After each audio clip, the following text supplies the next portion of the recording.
আদি ইবনে হাতিম রাদিয়াল্লাহু আনহু তিনি আসছে রাসূলুল্লাহ সাল্লাল্লাহু আলাইহি ওয়াসাল্লামের কাছে দিন কবুল করতে। কেন আসছেন তিনি? তার বোন সাফফানা রাদিয়াল্লাহু আনহা তিনি পরবর্তী ইসলাম কবুল করছেন। তিনি যুদ্ধবন্দী হিসেবে রাসূলুল্লাহ সাল্লাল্লাহু আলাইহি ওয়াসাল্লাম ধরা পড়ছিলেন।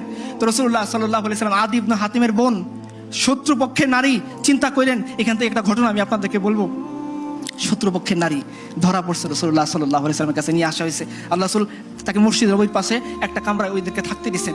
সাফফানা যখনই রাসূল সাল্লাল্লাহু আলাইহি ওয়াসাল্লাম তার স্বামী দিয়ে যায়, তিনি রাসূলের কাছে কিছু বলতে চান, কিন্তু রাসূল দ্রুত চলে যান। এরকম 2-3 দিন পরে সাফফানা বলছেন, ইয়া রাসূলুল্লাহ আমাকে আমার ভাইয়ের কাছে ফেরত পাঠান। তখন রাসূলুল্লাহ সাল্লাল্লাহু আলাইহি ওয়াসাল্লাম বলতেছেন, হে তুমি কে?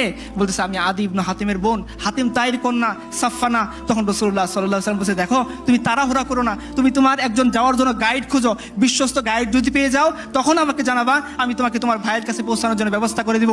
রাসূলুল্লাহ সাল্লাল্লাহু আলাইহি ওয়াসাল্লাম যখন এই মহানুভবতা দেখাইলেন এবং তার জন্য ওই তার ভাইয়ের কাছে যাওয়ার জন্য যখন একটা গাইড পাওয়া গেল, তখন সে আল্লাহর রাসূলের কাছে এসে বলতেছেন, ইয়া রাসূলুল্লাহ গাইড ম্যানেজ হয়ে গেছে, আমার ভাইয়ের লোকেশন ট্রেস হয়ে গেছে, আমাকে এখন যাওয়ার জন্য আপনি অনুমতি দিয়ে দেন। রাসূলুল্লাহ সাল্লাল্লাহু আলাইহি ওয়াসাল্লাম এই যুদ্ধবন্দী নারীকে যাওয়ার জন্য পাথেও দিয়েছেন, নিজের চাদর মুবারক খুলে বলছেন, যাও সাফফানা তোমার ভাইয়ের কাছে চলে যাও। আজকে দেখেন পশ্চিম আমাদেরকে জীবন ব্যবস্থা দেয়, এই জীবন ব্যবস্থা আমাদের বোন আফিয়া সিদ্দিকীকে কত হাজারবার ধর্ষণ করে।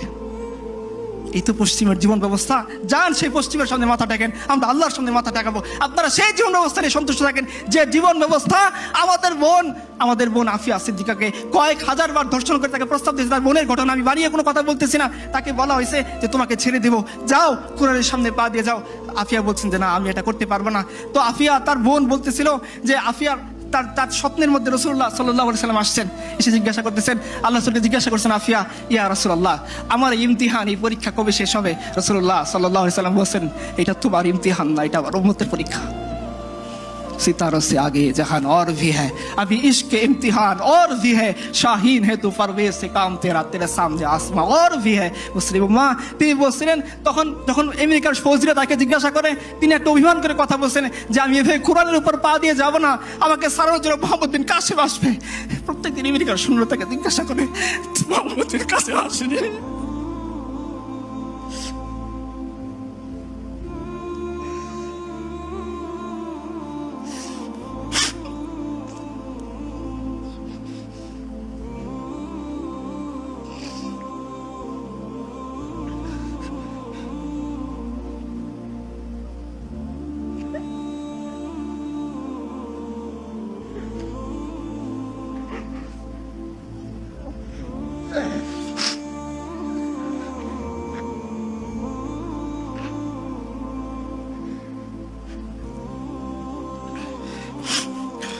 রাসূলুল্লাহ সাল্লাল্লাহু আলাইহি ওয়াসাল্লাম এই সাফফানাকে ফিরিয়ে দিয়েছেন। এই দৃশ্য যখন আদি ইবনে হাতিম দেখছে, এরকম যদি সে দেখে নাই কোনোদিন যে যুদ্ধবন্দী একটা নারীকে রাষ্ট্রপ্রধান চাদর দিয়ে ফেরত পাঠায়, তো সে আসছে রাসূলুল্লাহর কাছে দিন কবুল করতে। রাসূলুল্লাহ সাল্লাল্লাহু আলাইহি ওয়াসাল্লাম বলছে, আদি তুমি ইসলামের দরিদ্র হালত দেখে বুঝি দিন কবুল করতেছো না? মনে রেখো এমন একটা সময় আসবে যে ইসলামের যারা অনুসারী তারা মালামাল হয়ে যাবে, দুনিয়া তাদের পায়ের নিচে পড়ে থাকবে। যে আদি তুমি এমন একটা সময় দেখবা যে হাজারা মাউত থেকে একটা নারী হজ করার জন্য সে মক্কায় আসবে, সে আল্লাহ ছাড়া আর কাউকে ভয় করবে না। আদি তুমি এমন একটা সময় দেখবা যখন জাকাত নেওয়া কে নেবে বলে ঢুল পেটানো হবে, কিন্তু জাকাত নেওয়ার মতো একটা লোক খুঁজে পাওয়া যাবে না। আদি ইবনে হাতিম একথা বিশ্বাস করেনি।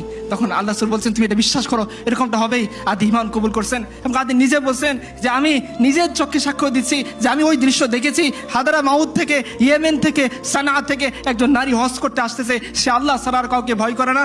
আপনি আপনার সমাজের কথা চিন্তা করে দেখেন, প্রিয় ভাই যারা আছেন তারা কি রাত 12টার সময় আপনার কোনো বোন, আপনার কোনো পরিবারকে এই সমাজে একাকী ছাড়তে আপনি স্বাচ্ছন্দ্য ফিল করবেন? আপনার মন সবসময় তরাপতে থাকবে, কখন না জানি কি হয়ে যায়, কখন না জানি কোন দিক থেকে আমার বোনকে কেউ রেপ করে ফেলে। কিন্তু এই আদি ইবনে হাতিম সাক্ষ্য দিচ্ছে যে হ্যাঁ আমি এমন একটা জীবন ব্যবস্থা দেখেছি যে জীবনের মধ্যে একটা নারী সে ইয়েমেন থেকে একাকী আসছে, সে আল্লাহ ছাড়া কাউকে ভয় করে নাই। আদি ইবনে হাতিম বলছেন, আমি সেই দৃশ্য দেখছি যখন কিসরা এবং কায়সারের ধন সম্পদ মদিনার রাস্তায় পড়ে থাকছে, কিসরা এবং কায়সারের রাজ মুকুট মানুষ পা দিয়ে লাথি দিছে, কিন্তু সেটাকে কি অ্যাকসেপ্ট করার জন্য প্রস্তুত থাকে নাই। আদি বলছেন 3 নম্বর যে ঘটনা আমি আশা করি সেটা দেখবো।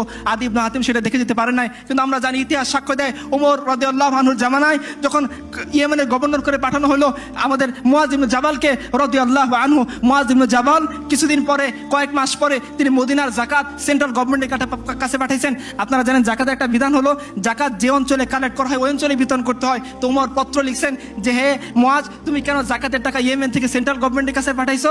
বলছে হে আমিরুল মুমিনিন, এইখানে জাকাত নেওয়ার মতো কোনো লোক খুঁজে পাইনি, এই জন্য আমি এই টাকা আপনার কাছে পাঠাইছি। আপনার উমর ইবনে আব্দুল আজিজ রহমতুল্লাহি আল্লাহর কথা জানেন, বিদায় বা নিহায়াতে লেখা হয়েছে উমর ইবনে আব্দুল আজিজ এমন জীবন ব্যবস্থা কায়েম করছিলেন, যেদিন তিনি মারা যান সেদিন একজন বুজুর্গ দেখতেছিলেন যে সিংহ একজন বকরিকে আক্রমণ করছে, তখন উনি বলতেছিলেন যে হ্যাঁ উমর ইবনে আব্দুল আজিজ মারা গেছে, কারণ উমর ইবনে আব্দুল আজিজ মারা গেছে বলতে এই সিংহ এই অন্যায়ভাবে এই বকরির উপর আক্রমণ করছে। আপনারা জানেন না এই হিস্ট্রিগুলোর কথা? যখন ইসলাম কায়েম হয়ে গেছে, যে সমস্ত মানুষদেরকে মুসলমানদের ওলিউল আমররা নেতা বানাইছে তাদের হিস্ট্রি আপনারা জানেন না? মিলিয়ে দেখেন আমাদের সমাজের এই ডাকাতগুলোর সাথে, মিলিয়ে দেখেন তাদের জীবনের সাথে, আপনারা কি খুঁজে পাবেন? সাঈদ ইবনে আমির আল জুমাহি রাদিয়াল্লাহু আনহু তার বিরুদ্ধে 4টা অভিযোগ দিছে। বলছে হে আমিরুল মুমিনিন উমর, আপনার নিয়োগকৃত এই গভর্নর সে আমাদের সাথে দিনের একটা লম্বা সময় সকাল থেকে কথা বলে না, সে মাসের একটা দিন বাইরে বের হয় না, মাঝে মধ্যে সে অজ্ঞান হয়ে যায়, এবং তার বিরুদ্ধে আর একটা অভিযোগ হলো কি যে সে রাতের বেলা জনগণের কথা শুনতে চায় না। উমর সাঈদ ইবনে আমির আল জুমাহিকে চিঠি লিখছেন